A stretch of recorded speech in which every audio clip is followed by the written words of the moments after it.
What's up, guys? Welcome to AFC Game by Game. I'm sure you'll agree with me in saying that that is a much welcome victory. Given what happened on Thursday night against Olympiacos, that was a really good result. Performance, maybe a little bit more to be desired, but we had 6 players under the age of 20 years old starting this match. And as I say, responding from the game on Thursday was a priority. Regarding that game against Olympiacos, sincere apologies that there was no coverage from my end on that game. I had so much to say about it, but by the time I'd gotten home from the match, I was at the stadium, so getting home was a nightmare after extra time. My heart was in my mouth. To be frank, I was so exhausted from just watching the game. It was about midnight, didn't really have much of an opportunity to talk about it. Friday was busy, and by the time I actually sat down and wanted to talk about the game, there'd been too much time, unfortunately, since the game had gone. So I was very frustrated, as I'm sure all of you guys were. I'm devastated to be out of the Europa League, to be honest. I don't think it's the be-all and end-all, but I think it was another route into the Champions League, and it's just characteristic of the problems this Arsenal side have faced in the past couple of years, and I'm bitterly disappointed. But we have responded in the right way today. I still think that, I know we're talking about the FA Cup tonight, but top 4 isn't yet a realistic possibility because there's so many teams that can sneak into that spot. Chelsea are slipping away, but Wolves are looking fantastic. They've got to be taken as a serious contender. United are there, Everton are there, Burnley are there, Sheffield United, and then there's us plodding along as well. So it's going to be very tight, but the options are there. If we really do get a run together, and if we continue to build confidence within the camp, then there's no reason why we can't make a push for it, but it's going to be exceedingly difficult to do so. And the prospect of another season in the Europa League is not something that gets me overly excited, to be honest. What does get me excited, though, is the prospect of Arsenal winning the FA Cup, and I think we've got a great opportunity to do that this season and restore a feel-good factor amongst the Arsenal supporters and this group of players as well, because there's so many young players in this side. 6 players under 20 years old that started today. Bringing a trophy to unite these players would be fantastic, and some of these players really do deserve it. Looking at someone like Martinelli, Bukayo Saka, both fantastic tonight. Have worked so hard for the team in the games they've played this season. They've been a real joy to watch.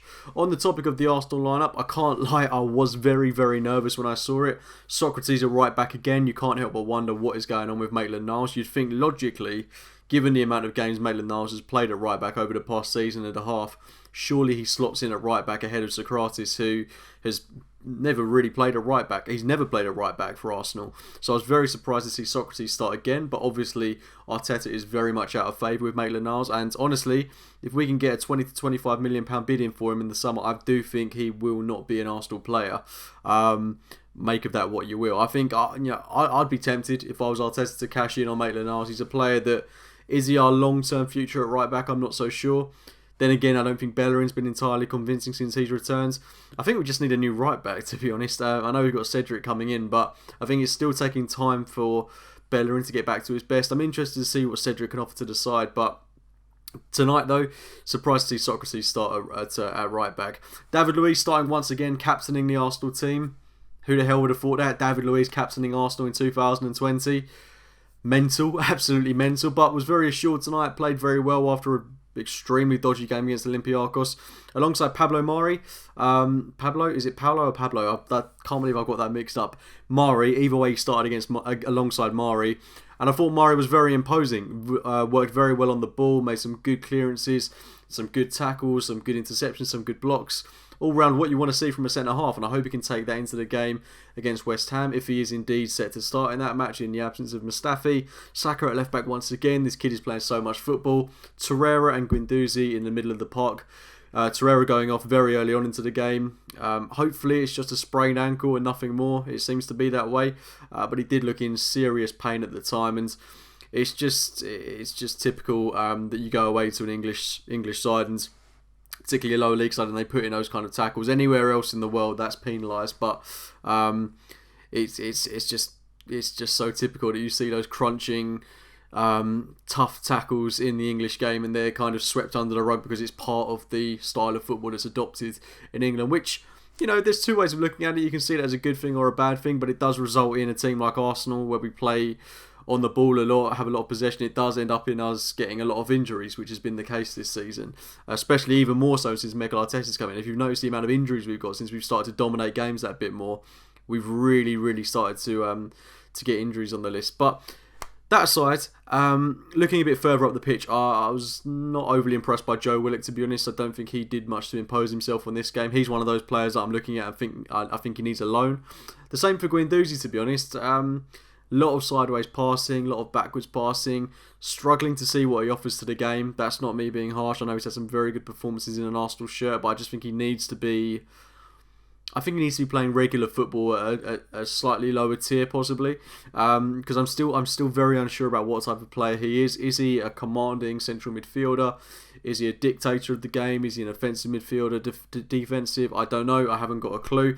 But the front three was what excited me most tonight. Nketiah, Nelson, and Martinelli. I thought they were very fluid, played very, very well, very young, and it's exciting that Arteta's been able to bring in an entirely different and unique front three to the one that played against Olympiacos. I think if he'd have done that in the game against Olympiacos, rotated a bit more, I think we'd be seeing a different result in that game. And that's one of the areas I think Arteta has to learn and improve on. Rotated extremely heavily tonight and it's paid off. And I think having done something, not to the extent that he did tonight, but had he done something where he brought in maybe Nelson or Martinelli in the game against Olympiacos, I think with fresh legs, with players that are hungry, that want to prove a point, I think it would have been a different result if I'm being very honest with myself. But Nelson was the standout man for me. Really good performance. His crosses in from the right were fantastic. Thought he played very, very well. Looks a lot better on the right than he does on the left. And that's interesting considering that Martinelli played so well on the left-hand side tonight, but I think we know his long-term future is at centre forwards. But then you've got Pepe, and you can't really take Pepe off of that right-hand side. I mean, it would be interesting because Pepe is obviously a left footer. Put him on the left and put Nelson on the right, a left footer on the left, right footer on the right. You lose the inverted winger side of things, but it would be interesting when Nelson puts in such good balls. If Pepe could start doing that as well, it'd be very exciting to see. But the thing is, Pepe's a player that wants to take people on, beat a man.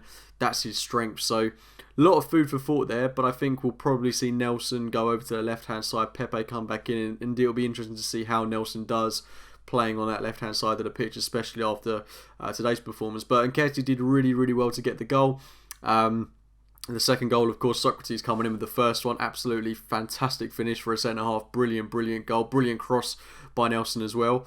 But the Nketiah goal was the one that stood out. Again, Nelson pinging the ball in. Nketiah controlling it. Seemed to lose control of it, but then just dinked it over the keeper to make it 2-0. And we had a few more opportunities to score, but we kept it at 2-0. Saw the game out very well. Limited the amount of chances Portsmouth created, but it wasn't that easy. It wasn't that comfortable at times in this game. Second half, very comfortable, but the first half, opening 10 minutes, very, very cagey. We looked like a team that were shell shocked, lacking in ideas and creativity. But the second half, I thought Ceballos was really influential. And I thought the front three really started to express themselves that bit more.